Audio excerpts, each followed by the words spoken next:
حضرت علی ہی کا فرمان ہے کہ جس شخص نے ایک فرض روزہ چھوڑ دیا، رمضان کیوں کہتے ہیں؟ رمضان کا مطلب ہے جل جانا۔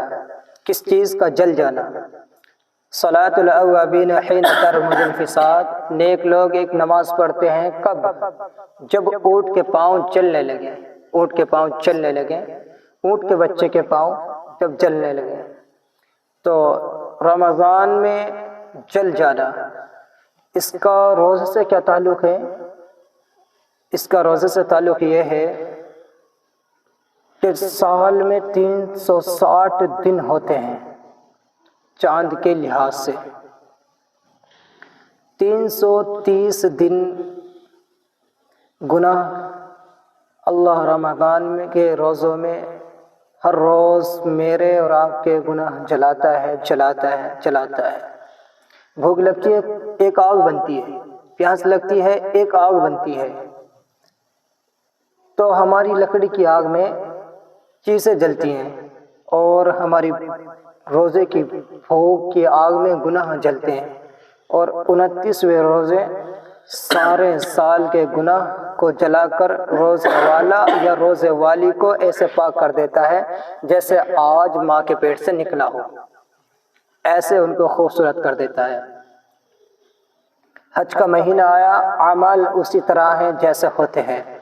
رمضان کا مہینہ آیا تو میرے نبی کا اعلان ہو گیا، ایک فرض کو 70 فرض کے برابر ہو جاتا ہے، ایک فرض 70 فرض کے برابر ہو جاتا ہے، نفل فرض کے برابر۔ فرض اور نفل میں فرق کیا ہے؟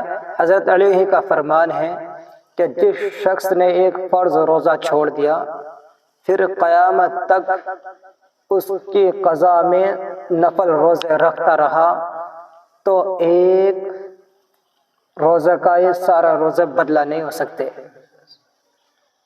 ایک نماز چھوڑ دی، پھر اس کی قضا میں قیامت تک نفل پڑھتا رہا، تو فرض نماز کی ایک رکعت کے ایک سجدے کے برابر بھی نہیں ہو سکتے۔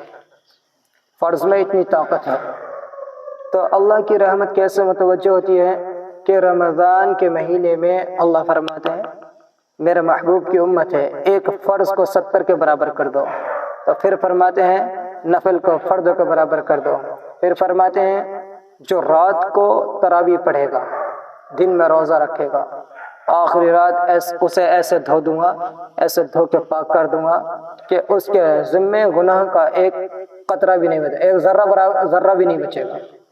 اور میرے نبی نے فرمایا جس نے روزہ رکھا اللہ کی رضا کے لیے، جس نے تراویح پڑھی اللہ کی رضا کے لیے، اس کی پچھلی زندگی کے سارے گناہ معاف فرما دیتا ہے، اللہ اس کی پچھلی زندگی کے سارے گناہ معاف فرما دیتا ہے۔